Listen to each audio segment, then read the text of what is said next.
China is neither the creator or a party of the conflict, but we do not stand by and add fuel to the conflict. We promote peace talks. Shifting blames to China will not solve any problem. And I also want to stress that trade between China and Russia is done overboard.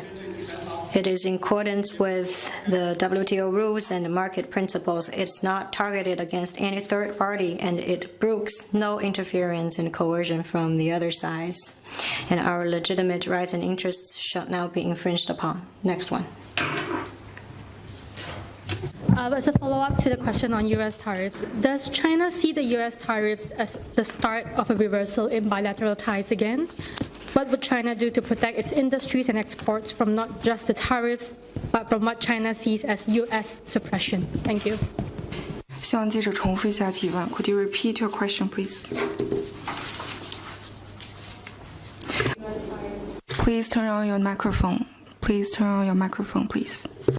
Hello, yes. Does China see the U.S. tariffs as the start of a reversal in bilateral ties again? And what would China do to protect its industries and exports from not just the tariffs, but from what China sees as U.S. suppression? Thank you. 路透社提问，我想追问关于美方对中国加征关税的问题。中方是否认为此次加征关税是中美关系中再次倒退，以及中方是会否采取任何行动来保护其出口还有工产业不受美国的关税以及中方认为美方的压迫的影响？ I was pretty clear about our principled position. I would like to reaffirm that China firmly opposes any practice against WTO rules and added tariffs by the U.S. side, and we will take necessary measures to protect our legitimate rights and interests. Next one. 法新社AFP 5 commercial vessels with 200 Filipinos on board has sailed to disputed sea areas in the South China Sea. The aim is to uphold its maritime rights and sovereignty. Did China notice this trip, and what's China's comment? 你能再重复一下? Could you repeat your question?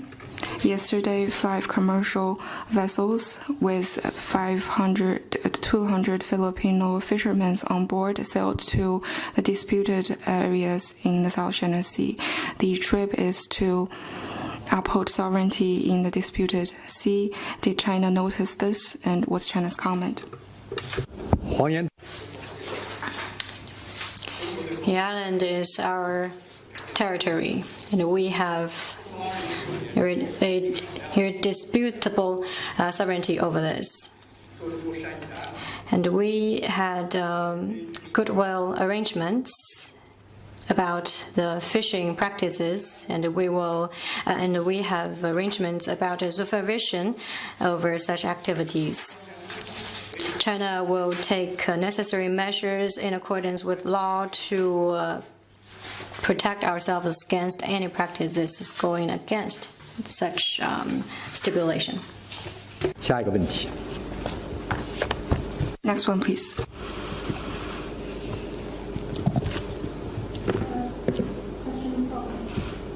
Reuters, YouTube has said it disagreed with, but will comply with the court decision to ban a protest anthem called Glory to Hong Kong.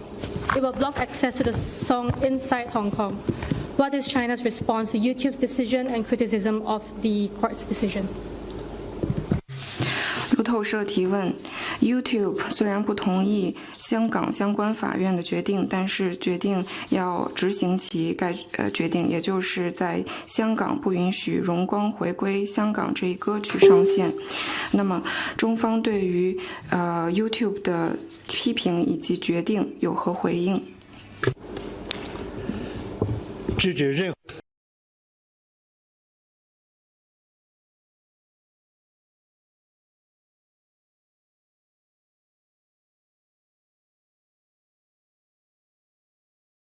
何就是在香港不允许荣光回归香港这一歌曲上线。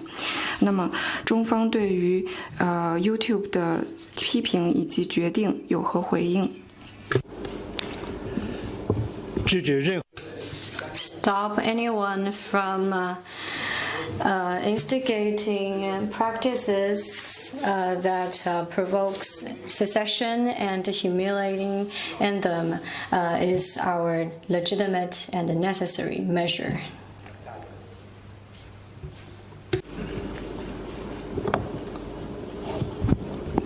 谢发言人，总台央视记者提问：近期美国国务院。 Recently, a U.S. Deputy Assistant Secretary of State and China coordinator said that Resolution 2758 does not endorse, equate to, or reflect an international consensus on the One China principle. A program director of the German Marshall Fund of the United States said that the PRC's position on Resolution 2758 are not consistent with international law. What's your comment?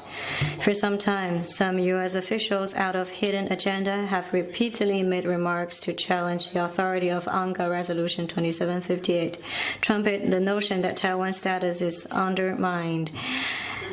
Undetermined and advocate support for Taiwan's meaningful participation in the UN system. These remarks distort facts and history and go against the commitment of the U.S. itself.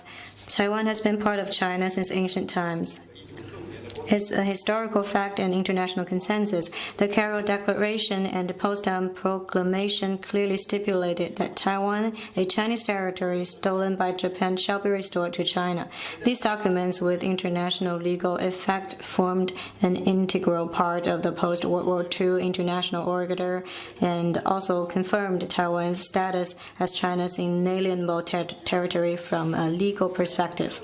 On October 25, 1971, the 26th UNGA session adopted Resolution 2758 with an overwhelming majority, resolving once and for all the question of representation of the whole of China, including Taiwan, in the United Nations as a political, legal, and procedural issue. It made clear that there's only one China in the world and that Taiwan is part of China, not a country. It made clear that there is only one seat of China in the United Nations. There is no two Chinas or one China or one Taiwan. The U.S. is a signatory to the Carroll Declaration and the Potsdam Proclamation.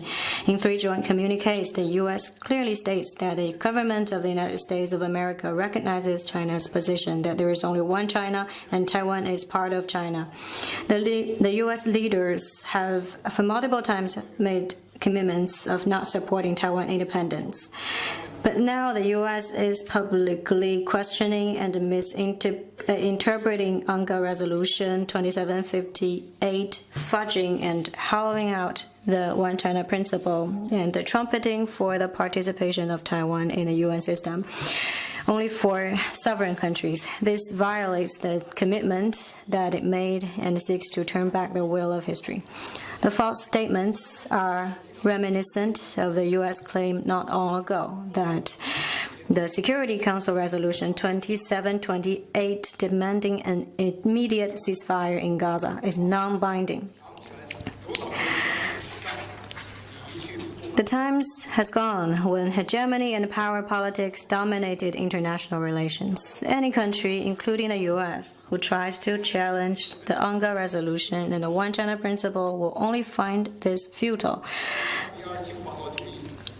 Before the adoption of the Resolution 2758, the U.S. came up with a so-called dual representation proposal to create two Chinas or one China, one Taiwan. In the end, the proposal was discarded. Today, the U.S. is trying again to go against a trend of times by playing the Taiwan card and using Taiwan to contain China. It will end up in greater failure. Next one. Any other questions?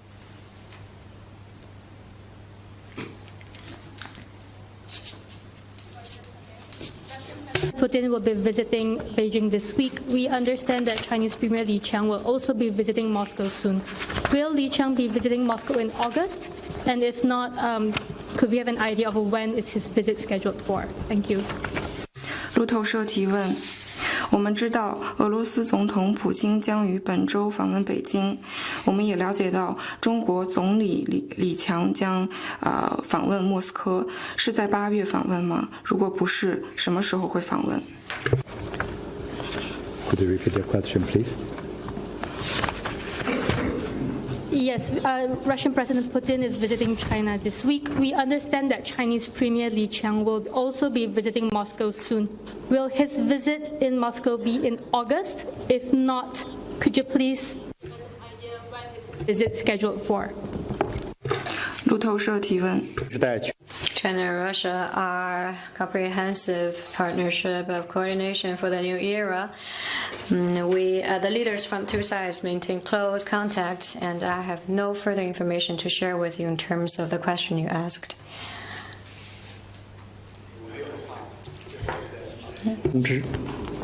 Other announcement. Because of the scheduling arrangements, the press conference for tomorrow will start early at 2:00 p.m. at the same location. Thank you.